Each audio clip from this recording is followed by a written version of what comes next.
Olá, meu nome é Henry Zatz, hoje é quarta-feira, dia 5 de agosto, e você está ouvindo mais um giro de notícias do Canal Expresso. Uma reportagem da revista Piauí detalhou como Bolsonaro quase deu um golpe em maio desse ano. O presidente estava ensandecido porque o ministro do STF, Celso de Mello, tinha consultado a PGR sobre apreender ou não o seu celular e o do filho Carlos Bolsonaro. Então ele fez uma reunião com o general Heleno, Walter Braga Neto e Luiz Eduardo Ramos. Furioso, ele anunciou que ia intervir no STF. Sua ideia era enviar tropas à Suprema Corte para retirar todos os ministros e nomear outras pessoas de seu agrado. Claro que não é nenhuma surpresa algo assim vindo dele. Lá no início, quando sonhava em ser presidente, ele já tinha dito que sua primeira ação seria dar um golpe mesmo. Mas vamos lá, ele acabou recuando porque o general Heleno garantiu que faria uma nota criticando o STF e disse que ainda não era o momento disso. Vocês devem lembrar do texto que o general Heleno soltou com um tom golpista. E agora a gente sabe porque que teve esse tom, imagina como não foi na reunião, né? Além disso, alertaram que tinha sido apenas uma consulta e não havia ordem de apreensão mesmo. Então foi apenas por isso que ele recuou. E a gente sabe que o bolsonarismo faz exatamente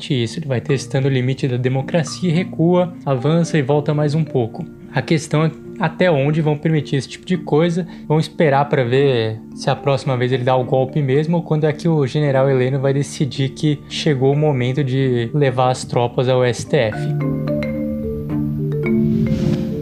Agora vamos passar para a polêmica de outro filho do presidente. Em entrevista ao jornal O Globo, Flávio Bolsonaro admitiu que, ocasionalmente, Fabrício Queiroz pagava suas contas, mas ele garantiu que ele apenas dava o dinheiro e mandava o ex-assessor ir ao banco e que não há nada demais nisso. Ele ainda questionou se não pode mandar ninguém ao banco para pagar suas contas. Olha, eu acho que até é normal, né? Dia a dia do escritório, por exemplo, sempre acontece esse tipo de coisa, né? Só não sei se o que acontece é a pessoa encarregada disso ser acusada de prática de rachadinha e suspeita de associação com a milícia, mas aí é outra história. Flávio ainda foi questionado sobre o PM Diego Sodré de Castro Ambrosio, que pagou o boleto referente à parcela de um apartamento que sua mulher comprou. Disse Flávio que ele estava num churrasco e não tinha aplicativo no celular, e aí para não ter que sair, o amigo gentilmente disse que pagava e que depois o senador reembolsava ele. Coincidentemente, o PM também é suspeito no caso da rachadinha, e agora é hora de você se perguntar se fez as amizades certas. Porque seus amigos pagam a parcela de imóvel para você? Fica aí a questão para você refletir.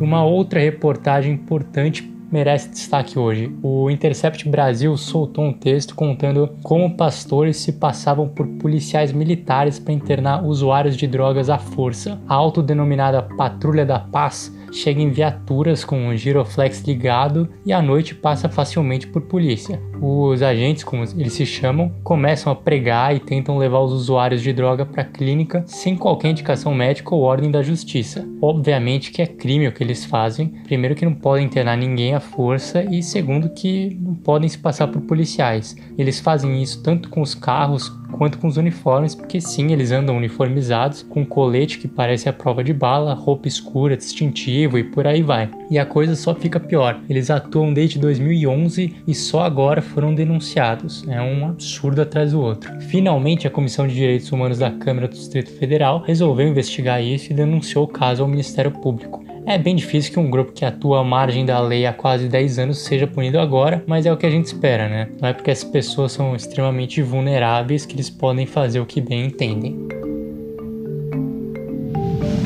E o Ministério Público Federal quer abrir uma investigação contra o Corinthians. Eles querem averiguar se o clube pagou propina para um juiz para obter levantamento do alvará em 2018. O caso Corinthians, como chamam os procuradores que fizeram a denúncia, seria apenas um dos processos com indício da atuação de uma organização criminosa liderada pelo juiz Leonardo Saffi de Mello para venda de sentenças. O magistrado chegou a ser preso na Operação Westminster, mas agora está em liberdade monitorada. Segundo a reportagem do Estadão, pessoas ligadas ao clube, como o presidente, o vice e o advogado e diretor jurídico, confirmaram que receberam pedido de propina, mas de acordo com o Ministério Público, apenas o vice Alexandre Rusni teria confirmado o pagamento. O clube se manifestou a respeito e, em nota, a própria reportagem do Estadão disse que o depoimento de Rusni seria a respeito do seu escritório particular num processo que não tem qualquer relação com o Corinthians.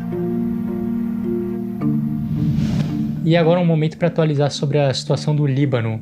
Até agora foram mais de 130 mortos e aproximadamente 5.000 feridos. Ontem a gente tinha falado que eram cerca de 30 mortos e 2.200 feridos, então esse número já aumentou bastante. E a principal suspeita é que a explosão aconteceu no armazém que guardava nitrato de amônio. Ao todo eram quase 3.000 toneladas da substância que estavam guardadas lá sem a devida proteção, e o governo ordenou hoje prisão domiciliar para todos os responsáveis pelo porto desde 2014. A substância estava lá há 6 anos. Por isso que os responsáveis desde 2014 devem cumprir a prisão domiciliar a partir de agora. Foi uma verdadeira tragédia, os casos ainda estão aparecendo e por enquanto estima-se que o dano financeiro tenha sido algo em torno de 3 bilhões de dólares a 5 bilhões de dólares. Aqui no Brasil, além do presidente Jair Bolsonaro fazer uma postagem de solidariedade às vítimas, a Prefeitura de São Paulo também fez uma homenagem. 4 endereços famosos da capital vão ser iluminados com as cores da bandeira do Líbano: o edifício Matarazzo, o Viaduto do Chá, a Ponte Estaiada e a Biblioteca Mário de Andrade vão ficar com essas cores até sexta-feira.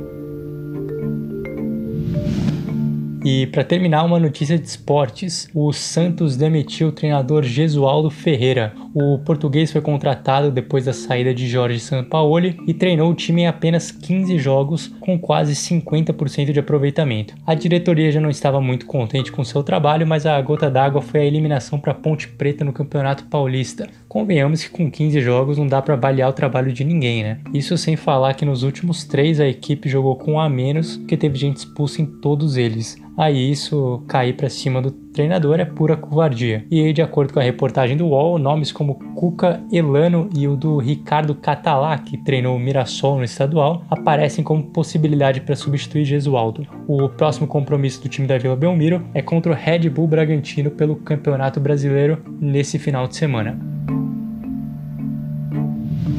Com isso, nós ficamos por aqui. Siga a gente no Spotify, Canal Expresso. Estamos nas redes sociais também, Facebook, Twitter, Instagram, YouTube. Assine nossa newsletter para começar o dia bem informado. E espero você amanhã para mais um giro de notícias do Canal Expresso.